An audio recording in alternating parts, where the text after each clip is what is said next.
Hi guys, I've previously released a video on some basic essential cinematic moves using a gimbal, for example the Pocket 2 or the Inky Falcon Plus for example. Now if you're a more advanced gimbal user or you've already got these basic moves under your belt, in future videos we are going to take a deep dive into each of the moves with further tips how to master them to perfection. Now in today's video we're going to focus specifically on the dolly shot. So tip 1. If you're performing a dolly shot over a small distance, then to help stabilize the shot, hold one arm with the other arm and then tuck your elbows into your body and then swing. This second arm will act like a tripod to help prevent any unwanted movement. If you bring your hand around further and then turn it upwards and hold on tight, this is going to also help create some resistance to the movement to prevent the up-down motion. Another way is to actually hold on to the other side of the elbow like this with the second hand to prevent the movement from going up and down, just like this. Tip 2.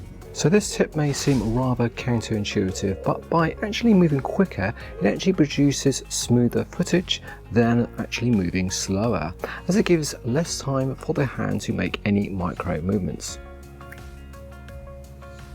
Tip 3.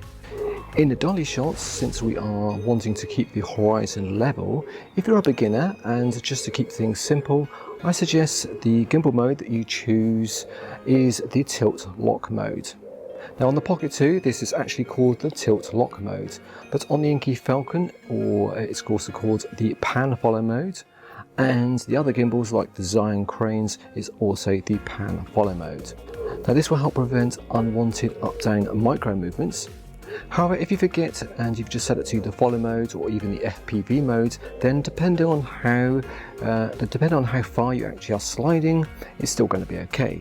If you don't believe me, then check out the video up here where I experiment with different modes performing the dolly shots and you can see the results for yourself. Tip 4.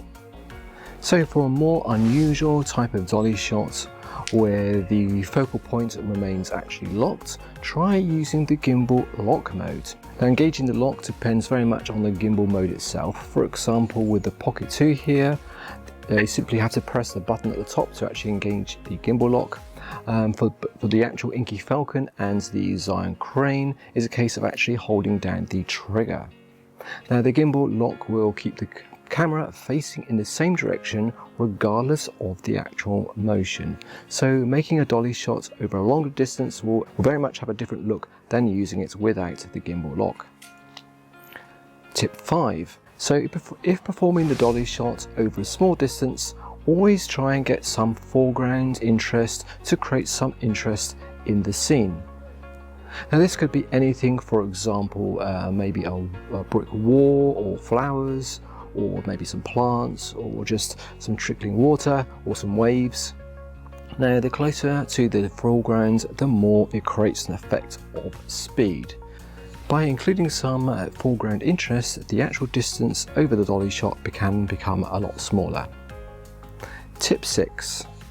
Be very careful with the focus and setting exposure if you're doing a reveal scene, for example, with the dolly shot. Now if the camera is in automatic mode, it's likely to focus on the foreground and also set the exposure accordingly, which is not actually what we want. We want the revealed scene to be in focus and also the exposure to be on the background of the scene. Therefore you need to set focus and lock exposure on the scene which is going to be revealed before performing the move. Alright, well that's pretty much my top tips for mastering the dolly shot. Of course, as always, go away and practice doing the shot a number of times in different situations to get a lot more familiar with how to solve the various issues out there in the wild. Now all of these cinematic shots and techniques are used in my other channel, which is called Cinematic Travels, which I'm going to link to in the description. Now that channel is all about traveling around the world and exploring new places but using cinematic techniques. Now all of these examples I've taken from various videos in my other channel, so why don't you go over and check out that channel for more examples of using the techniques. Okay, once again guys, take care and I shall see you soon on another video.